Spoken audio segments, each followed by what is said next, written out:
Ça signifie qu'une certification de légalité, dans ses critères, a des critères de vérification de droit d'exploitation, de respect des exigences en termes d'aménagement d'exploitation forestière, en termes de respect du droit du travail, etc. Donc on se base sur les cadres réglementaires du pays de production du bois. Je ne vais pas en dire plus. Je vais passer la parole à Luigi Bovolanta de Control Union pour présenter le TLV.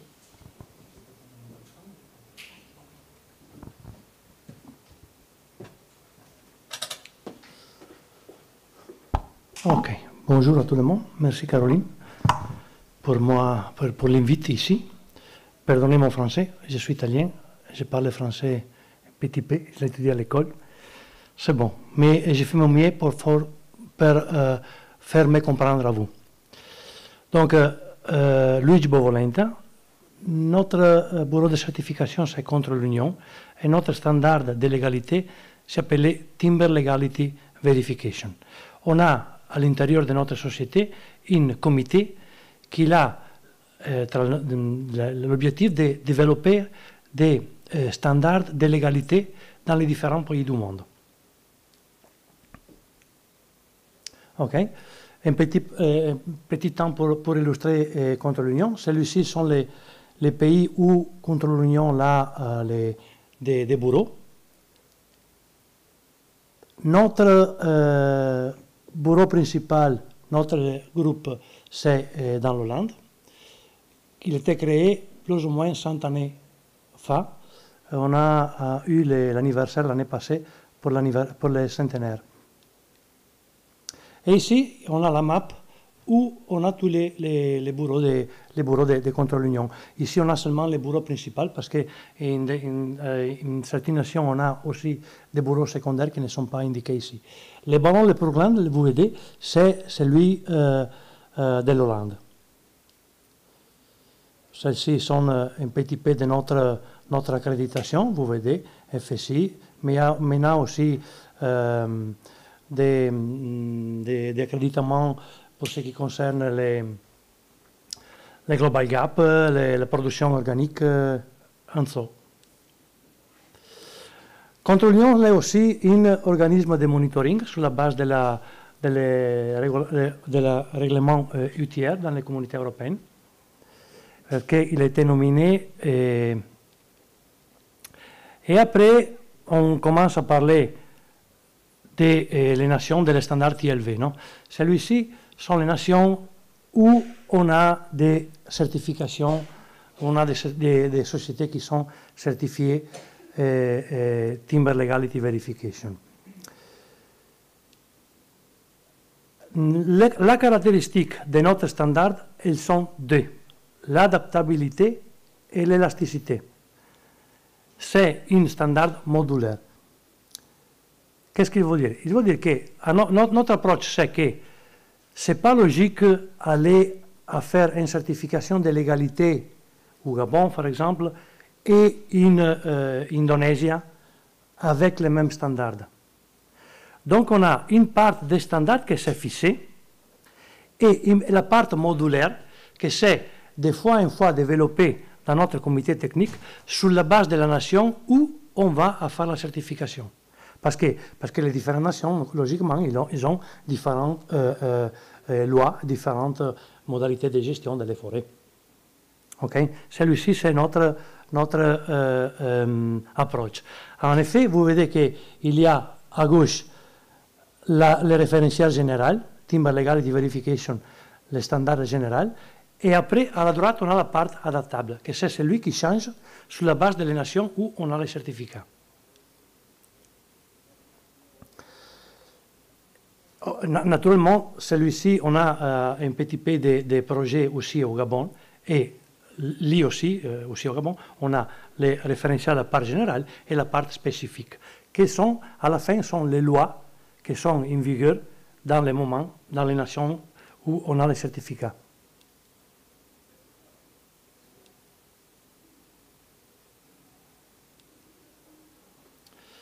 Après, la deuxième caractéristique, c'est la modularité. Modularité dans le sens que, sur la base des nécessités des clients. On peut donner différents niveaux de service.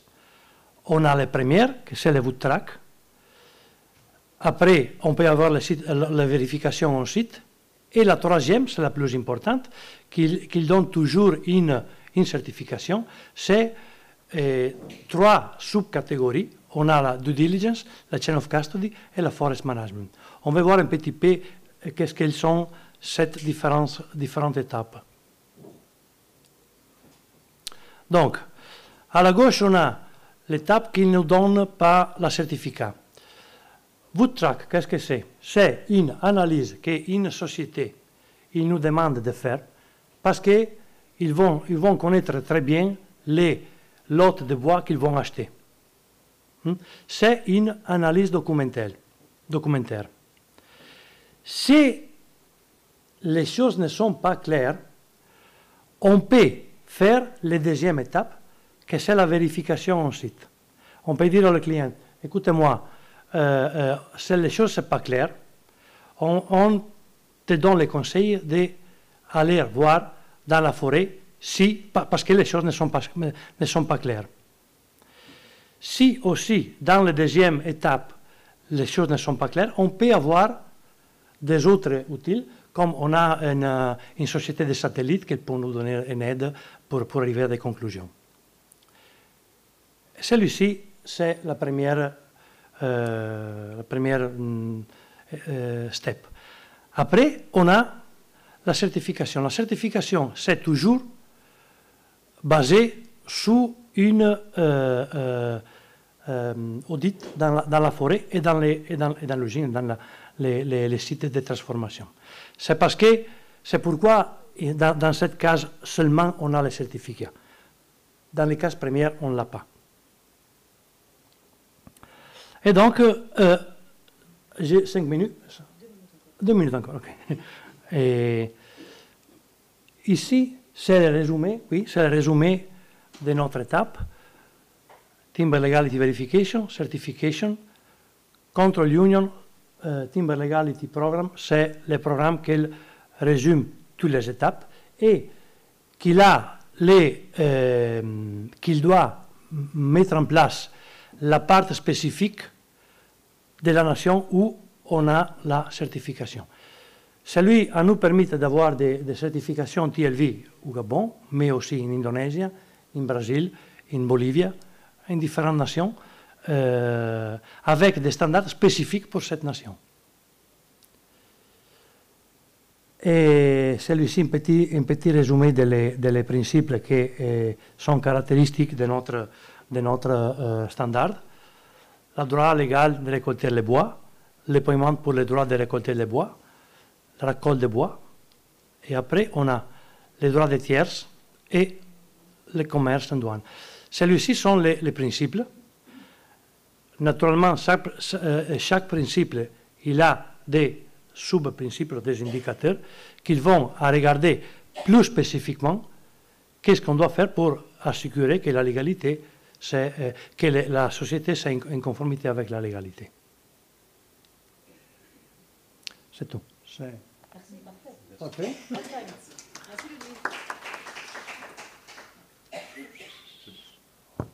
Donc je passe la parole à Antoine Huguet, Bureau Veritas. Ah, petit ajustement technique. Tu as besoin de celui-ci? Non, je pense que non.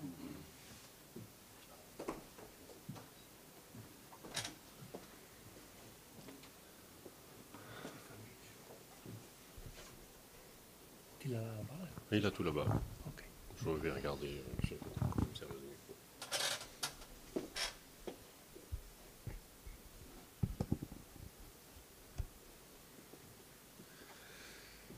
Bonjour à tous, Antoine Huguet, je suis le responsable commercial grand compte pour la filière forêt-bois de Bureau Veritas Certification sur le périmètre France-Afrique. Donc on va vous présenter une petite vidéo sur le groupe qui parlera beaucoup de Bureau Veritas Certification France. Bureau Veritas, c'est une entreprise française qui est la deuxième entreprise française APR France qui a le plus de comptoirs à l'international. On a 1600 bureaux à travers le monde, on est présent dans 140 pays. Et on est 80 000 personnes aujourd'hui, on a un chiffre d'affaires qui est de 5,1 milliards à peu près. Et nos activités, c'est de contrôle, certification, inspection, sur à peu près tous les domaines d'activité, sauf qu'on n'est ni expert comptable ni commissaire aux comptes, à peu près schématiquement. Voilà, l'activité Forêt-Bois a été créée en 2005, avec Caroline à l'époque. Et on a développé notre activité, déployé nos activités sur la certification FFC et OLB qui existait déjà, qui était un produit historique, qui a été créé, comme je disais, fin des années 90, début des années 2000, pour une entreprise africaine qui s'appelait Waima au départ, qui était le premier projet qu'on a déployé dans ce sens-là. Je laisse la vidéo se présenter, il y en a pour 2 minutes.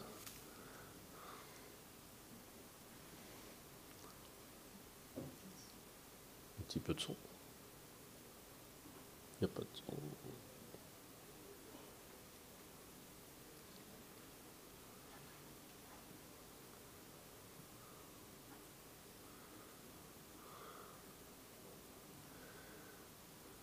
Ah.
Merci. À la slide suivante. Voilà. Donc, dans toute cette organisation, il y a du Bureau Veritas s'est développé un département forêt-bois avec des certifications spécifiques. Donc, les choses connues comme PEFC ou PAFC. On organise aussi des crédités sur le bassin du Congo pour le schéma PAFC gestion forestière. Et on a l'accréditation FFC et l'OLB dont je vous parlais un petit peu plus de développement, et on a développé un certain nombre de schémas sur les sujets actuels, hein, qui est, on pourrait dire, les services écosystémiques de la forêt, hein, sur le carbone, la biodiversité, la préservation des sols, les ressources hydriques, un certain nombre, donc, et la notion tendance et les nouveautés qu'on va essayer d'accompagner nos clients à travers le monde. Voilà. Voilà le département forêt-bois dans le groupe Bureau Veritas, c'est à peu près au niveau monde 500 personnes aujourd'hui, et auditeurs, avec des pôles de position qui sont, je dirais, à peu près tous les pays d'Europe. On est présent en Amérique du Nord, on est présent au Brésil, au Chili, on est présent à un certain nombre d'endroits, et pour le bassin du Congo, à Douala, une équipe efficace et pertinente qui travaille bien. Je vous propose de passer à la slide suivante.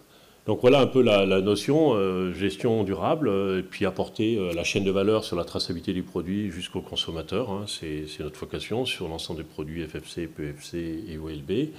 Hein, d'apporter des valeurs ajoutées aussi sur la communication de nos entreprises. de façon spécifique. Bureau Veritas, à peu près, on certifie un peu plus de 35 millions d'hectares de forêt à travers le monde aujourd'hui. On accompagne sur des programmes de légalité ou control wood à peu près 50 millions d'hectares de forêt, et dont la Russie. On est toujours actif en Russie, nos bureaux ne sont pas fermés, mais on est toujours en Russie.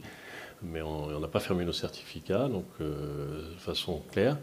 Et on ne vend plus de produits certifiés, c'est tout, et plus de bois sur l'Europe. C'est un peu la particularité. Et puis, on est sur des accompagnements associatifs, en définitive, de chaînes de valeur par rapport avec de l'audit fournisseur associé sur des cahiers des charges associés.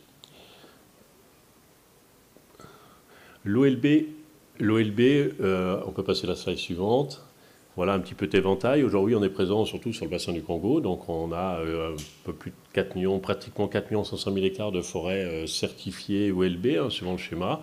Donc, on est sur un schéma qui fonctionne comme les autres schémas, avec des audits initiaux sur un périmètre, un cycle de certification de 5 ans, et une activité qui se développe un peu sur le bassin. Et on a une tendance de développement aujourd'hui, un petit peu une demande spécifique par la pénurie des bois certifiés FFC, donc plutôt une dynamique positive sur l'Europe et l'Amérique du Nord. On a beaucoup de contacts en Amérique du Nord sur un certain nombre de certificats en cours de réalisation et de vente actuellement en Amérique du Nord.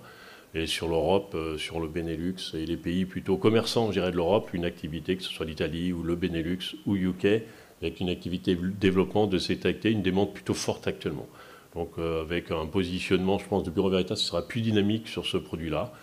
On est quand même plus souple, parce qu'on est, ce que disait mon collègue tout à l'heure, un schéma non accrédité, donc qui nous permet d'avoir une réponse voilà.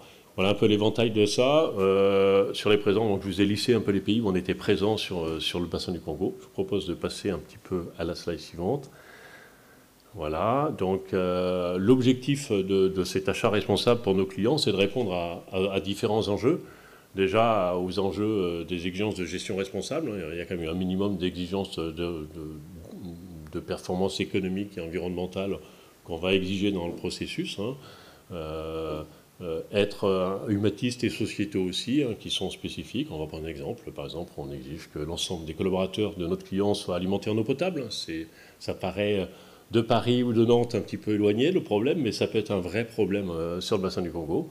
Et on a ajouté de façon spécifique aussi au niveau de notre règlement des checklists spécifiques par rapport à la réglementation pour recouvrir la paix réglementaire sur la légalité des bois.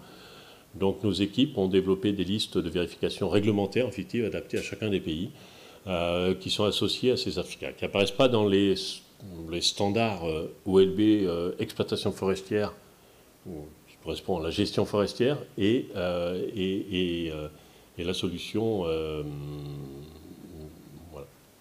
Et puis des solutions. Donc l'objectif, c'est bien de répondre aux attentes des clients sur ces points-là, avec une adaptation locale spécifique sur les aspects. Et après, quand il n'y a pas de réglementation spécifique, on applique les règles du FAO, qui est le minima d'exigence sociétale, économique et réglementaire pour l'ensemble de nos clients quand il n'y a pas suffisamment de réglementation locale. Je propose une petite slide suivante. Et je pense qu'on rentre tout à fait aussi dans cet enjeu, dans l'attente des grands consommateurs européens par rapport à la politique RSE, en définitive. Donc j'ai essayé de changer. Donc on est bien sur une démarche préparative, peut-être moins poussée que les autres schémas concurrents, mais on est bien sur une démarche, une attente environnementale, une attente sociale, sociétale et de gouvernance spécifique qui permet de répondre effectivement aux enjeux des consommateurs et du marché européen ou nord-américain. Voilà, j'ai essayé d'être sur ce qu'on fait. Je ne suis pas entré trop dans les détails du label, mais je pensais que c'était ça que vous attendiez. Merci Antoine. Merci. Merci.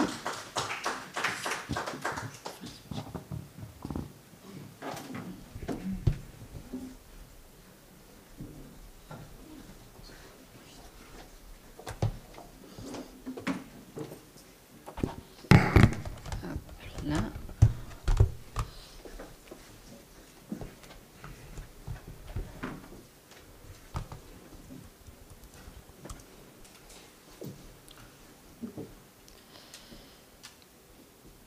Voilà, parfait.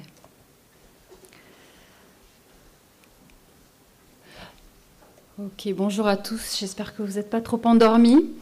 Alors j'ai l'impression que je vais beaucoup me répéter par rapport à mes deux collègues ici. Je vais essayer de peut-être d'arranger cette présentation pour ne pas faire de la répétition. Donc je me présente, je suis Sandra Razana Mandranto, je travaille donc pour Preferred by Nature, ex-Nepcon, et je suis directrice du département Marketing and Development, donc de Preferred by Nature. Je suis auditrice Legal Source, auditrice FSC, mais j'ai perdu mes qualifications, voilà, parce que le système n'est pas simple. Et juste pour la petite histoire, j'ai donc été auditée par Caroline et Antoine, ici présents, voilà, juste pour dire que le monde est vraiment petit dans le bassin du Congo. Aussi, une petite clarification par rapport à notre nom, Preferred by Nature. Il y a des personnes qui n'ont jamais entendu parler de nous, mais peut-être plus familiarisées avec le nom de Nepcon. Et puis RSCert, etc. Donc on a changé un peu de nom il y a quelques années, mais tout ça, c'est parce qu'il y a eu beaucoup de fusions, d'acquisitions et de restructurations au sein de notre organisation. Donc vraiment très rapidement, de savoir vous présenter qui on est. On est une organisation internationale, danoise à la base, qui a été fondée pour essayer de trouver des solutions avec les industries, les gouvernements, les ONG, pour essayer de promouvoir une production et un commerce durable des produits à la fois forestiers mais aussi agricoles. Et on réalise ceci à travers 4 différentes corps d'activité. Le premier, c'est à travers des projets, tout simplement financés par des bailleurs de fonds. Le deuxième, c'est les services de certification. Donc c'est à peu près, on va dire, 70% de nos activités aujourd'hui. On opère en tant qu'organisme de certification, tout comme Bureau Veritas et Control Union. On fait du renforcement de capacité. On est accrédité à délivrer des certifications FSC, par exemple. Ça peut être du sur-mesure selon ce que vous avez besoin. Et on fait également de l'appui aux entreprises dans divers domaines. Je ne vais pas le détailler ici, mais en faisant bien sûr... en s'assurant qu'il n'y ait pas de conflit d'intérêts avec les accréditations, les schémas de certification auxquels nous sommes accrédités. Nous sommes aujourd'hui au commerce du bois, mais on est également actif dans d'autres commodités, autres que le bois d'œuvre, donc l'agriculture, le tourisme durable, la biomasse, le riz, l'huile de palme, le rubber, le carbone, on en parle beaucoup, et le textile. Vous le voyez, ces commodités qui ont un impact assez significatif au niveau de l'environnement et social. Alors, on n'est pas très, très grand, mais on est quand même à peu près 300 employés répartis dans une quarantaine de pays. Et les pays en vert foncé que vous voyez sont ceux où on a soit des clients, soit des certificats. Et on travaille également avec un réseau de consultants assez dense. Nous sommes également un organisme de vérification monitoring de l'EUDR, tout comme mes 2 collègues ici. Voilà. Au niveau des accréditations auxquelles nous sommes, des schémas de certification auxquels nous sommes accrédités aujourd'hui, donc ça reste toujours dans la mission de Preferred by Nature, n'est-ce pas, dans les commodités qui sont ciblées. Donc vous avez tout ce qui est propre à la foresterie, n'est-ce pas, le FSC, PEFC, Legal Source, mais également d'autres schémas d'accréditation qui touchent d'autres commodités. On a vu un peu les mêmes logos tout à l'heure. Donc, vous avez du Global Gap, Starbucks, bien sûr du Rainforest Alliance, qui sont aujourd'hui même dans la salle, avec aussi les certifications carbone que nous allons développer. On espère très rapidement obtenir l'accréditation avec le Gold Standard, VCS et le Plan Vivo. Tout ça est en cours. Comme on parle de certification forestière, alors en termes d'impact, on est à peu près aujourd'hui à 80 millions d'hectares, qui nous place au premier rang, en tout cas en termes des corps de certification accrédités FSC. Maintenant, avec la perte de la Russie, on revoit nos chiffres à la baisse, mais voilà un petit peu l'impact au niveau des chaînes de traçabilité, à 3900 à peu près certificats de chaîne de traçabilité. En termes de partenaires et clients, j'imagine que vous reconnaissez pas mal de logos ici d'entreprises qui nous font confiance aujourd'hui et qui nous ont, auxquelles nous accompagnons. Alors, le standard Legal Source, il est... je vais passer ces slides-là parce qu'ils ont été déjà détaillés par mes collaborateurs, par mes collègues ici. Donc, il se cale vraiment sur la demande de l'EUTR à la base, en réponse à toutes les activités illégales. Il est également, pour reprendre les termes de Control Union, assez flexible. Il a une partie très importante qui mentionne la Quality Management System et la Due Diligence, parce qu'on estime qu'en fait, sans cette partie-là, dans votre entreprise, il est difficile de mettre en place des systèmes de certification durables. Donc il faut un système de qualité assez solide, qui est détaillé ici. Donc comme on les connaît, toutes les exigences de qualité, c'est-à-dire les responsabilités, les compétences, les procédures documentées, le contrôle qualité, etc. Tout ça fait partie d'un système qu'on demande à voir auprès de nos entreprises. Et puis bien sûr, la due diligence, on en parle énormément en ce moment, mais de savoir où piocher les informations, comment faire une analyse de risque, comment mettre en place les bonnes mesures de mitigation. Donc tout ceci est couvert par le standard. Et bien entendu, sans rentrer dans le détail, le standard adopte les exigences de l'EUTR en matière de leur propre définition de l'égalité qui sont ici. Alors pourquoi ce standard est aussi modulable? C'est que finalement, pour faire court, c'est l'entreprise elle-même qui va définir son référentiel en fonction de ce qu'elle veut mettre dedans, des concessions qu'elle veut mettre dedans, des essences qu'elle veut mettre dedans, de sa supply chain qu'elle veut mettre dans le standard, et définit, en fait, avec sa propre diligence, le référence que nous, on va venir auditer en tant qu'auditeur. C'est peut-être assez compliqué de savoir comment c'est mis en œuvre, mais c'est possible. Ce standard est également utilisé pour une certification de première partie, donc en tant qu'audit interne, en tant que verifier de la supply chain ou en tant que troisième partie. Et bien sûr appliqué aux gestionnaires forestiers et aux détaillants au sein de la supply chain. Je vais passer ça, et juste pour vous dire aussi que, en fait, on a mis à disposition toutes les documentations, tous les outils que vous pouvez utiliser pour mettre en place cette due diligence ou avoir en tout cas un minimum de procédures de légalité au sein de votre entreprise. Elles sont disponibles sur notre site internet, téléchargeables gratuitement.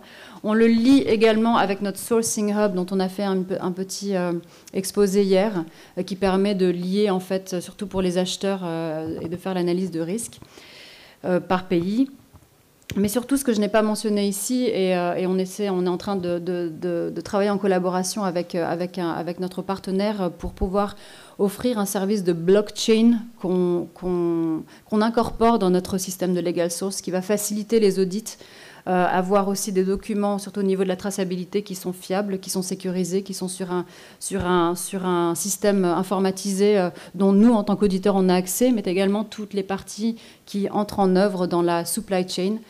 Donc c'est un service en addition qu'on propose avec le Legal Source. Je vais m'arrêter là. Je vous remercie pour votre attention.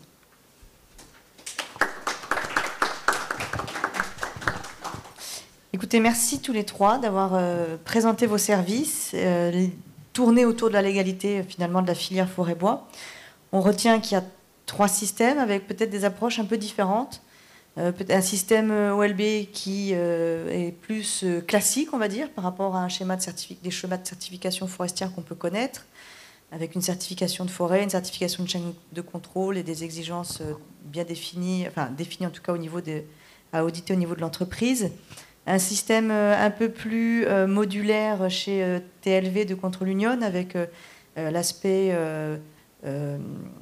due diligence qui est inclus et la possibilité d'avoir des standards qui sont adaptés à des contextes réglementaires au niveau des pays, et un système qui est encore plus modulaire, je dirais, chez Legal Source, avec une approche où l'entreprise définit ses propres objectifs en termes de due diligence raisonnée sur les aspects légalité et vérification de ses approvisionnements. Ce qu'on peut retenir aussi, c'est que ce sont des systèmes qui ont tous pour vocation à répondre aux exigences réglementaires qui peuvent exister aujourd'hui sur la régulation du marché du bois, toutes les différentes régulations, à commencer par le RBUE, le EUTR, qui a été une des premières réglementations, avec le LSI Act, mais qui a évolué par la suite. J'aurais peut-être une dernière question avant de passer, de faire quelques minutes de questions. Est-ce que vos systèmes... Comment voyez-vous l'adaptation de vos systèmes au projet de réglementation de l'Union européenne sur la déforestation importée? Est-ce que c'est quelque chose que vous avez déjà commencé à pas forcément intégrer, puisque la réglementation n'est qu'un projet, mais dont le sujet est sur la table et ne peut que être à un moment donné réglementé?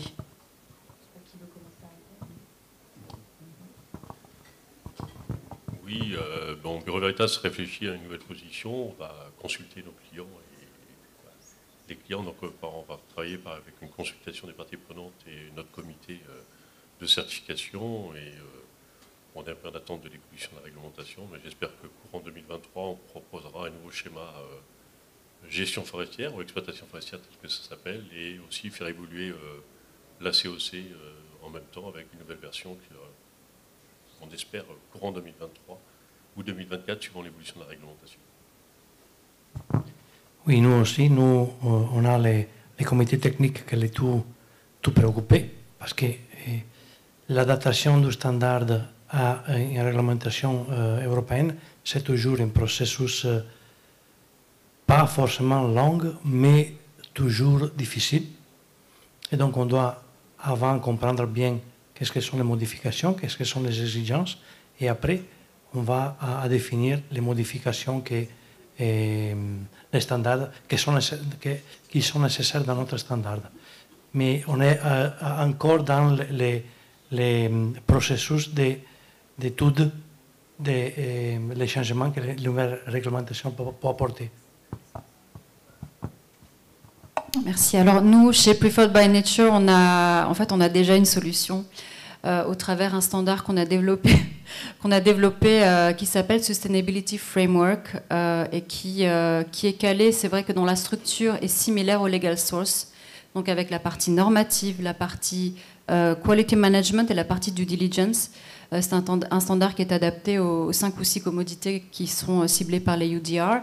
Et il est dans l'esprit aussi pour nous d'étendre notre sourcing hub à ces commodités également, donc faire une analyse pays, peut-être aussi par commodité, et pour pouvoir, en fait, comme les UDR proposent aux entreprises de sous-traiter, en fait, comment ils appellent ça, avec une entreprise de tierce partie.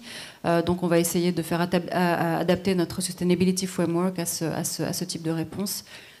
Juste pour vous dire, on a déjà fait le benchmark en fait, de l'EUDR avec notre propre Sustainability Framework. Et comme on le disait ce matin, puisqu'on avait une autre présentation, il y a déjà des entreprises qui se manifestent, surtout dans d'autres commodités que le bois, qui veulent être préparées, donc qui veulent déjà faire l'analyse de risque de leur système actuel. Et on leur propose d'utiliser le Sustainability Framework pour pouvoir savoir où est-ce qu'ils en sont aujourd'hui.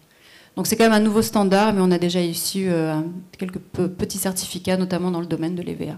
Si vous êtes intéressé, on serait ravis de vous en parler plus. Merci beaucoup. On est déjà un tout petit peu en retard par rapport à la prochaine session. Est-ce qu'il y aurait quelques questions sur ces systèmes et plus généralement sur cet enjeu de vérifier la légalité des produits? Bon, écoutez, je pense que... Si. Non, j'ai pas une question. Sandra, si tu as 2 minutes pour... Oui, bonjour à tous. Non, j'ai pas une question. Et Sandra, si tu as 2 minutes pour expliquer ce que tu présentais dans le dernier point de ton intervention, là, cette blockchain, enfin, c'est quoi l'outil là? C'est quoi que vous voulez essayer de proposer? Ok, Nicolas. Je ne suis pas l'experte blockchain, donc je vais essayer de le faire vraiment très, très rapidement. Si vous voulez, on est déjà en coopération avec le développeur de la blockchain qui propose en fait une plateforme où chaque entité qui entre dans la supply chain, excusez-moi d'utiliser des termes anglophones, et qui utilise cette plateforme afin de déposer les documents que nous, en tant qu'auditeurs, on auditerait sur le terrain. Donc chaque partie prenante, chaque acteur a son rôle à jouer. Une fois que nous, on rentre dans la plateforme, on voit qui a été modifié, par qui, quand, pourquoi. Et c'est pas un service qu'on facture en plus, c'est juste un outil qui permet de... On va dire, je vais pas utiliser le terme révolutionner, mais changer un peu le monde de l'audit, surtout l'audit de traçabilité, en nous permettant de rester derrière notre bureau, de regarder tous ces documents qui a changé dans un système assez complexe. Alors notre partenaire qui s'appelle EOV24 ou 42, je ne sais plus, nous disait que c'est justement très adapté pour des systèmes très complexes, avec une supply chain assez complexe, telle qu'on les voit en Chine, ou même des acheteurs qui achètent par exemple au Cameroun avec après d'autres types de permis. Et nous, ce qu'on propose, c'est de pouvoir avoir accès tout simplement à cette plateforme. On peut mettre en contact donc nos clients actuels, on essaie de les encourager à aller vers ce nouvel outil. Ce n'est pas forcément plus cher, Donc ce que nous disaient nos partenaires, c'est que si l'outil n'est pas utilisé, les clients ne le payent pas. C'est facturé par conteneur. Et ça permet vraiment de donner un peu plus de crédibilité à ce système de traçabilité aujourd'hui. Non, c'est Nicolas, si tu veux peut-être ajouter. Non, mais, en gros, donc c'est inspiré de la blockchain. Hein, on ne fait pas de la blockchain pure et dure, c'est pas des cryptos. Mais en termes de gestion de données et de management de celle-ci, on ne va pas être sur une plateforme ouverte. En tant qu'opérateur, tu maîtrises à qui tu distribues ou non l'information. Ouais, d'une certaine manière. Et qui a cet avantage d'avoir le côté sécurisé de ce qu'on appelle la blockchain. C'est-à-dire que n'importe qui intervient à n'importe quel moment sur ces documents, que ce soit juste sur la gestion, mais par exemple si on modifie un PDF, hein, on a tous essayé quelque part pour... et ben, au moins il y aura une trace là-dessus. Et donc en tant qu'évaluateur externe, on a ce niveau de confiance qui est donné quand on connaît l'outil, quand on connaît sa crédibilité. Et donc voilà, permettre des audits un peu plus, on va dire, accélérés, l'accès à l'information accéléré, c'est tout à fait l'objectif. Merci. Écoutez, je pense qu'on va lever la séance. En tout cas, je remercie encore Sandra, Antoine et Luigi pour leur présence et cette présentation. Et je pense que vous tenez à disposition de personnes qui souhaiteraient en savoir plus sur vos services et cette certification de légalité. Merci beaucoup. Merci à vous.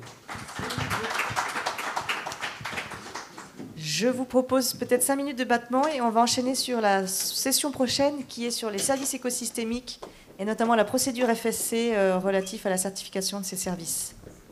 Merci.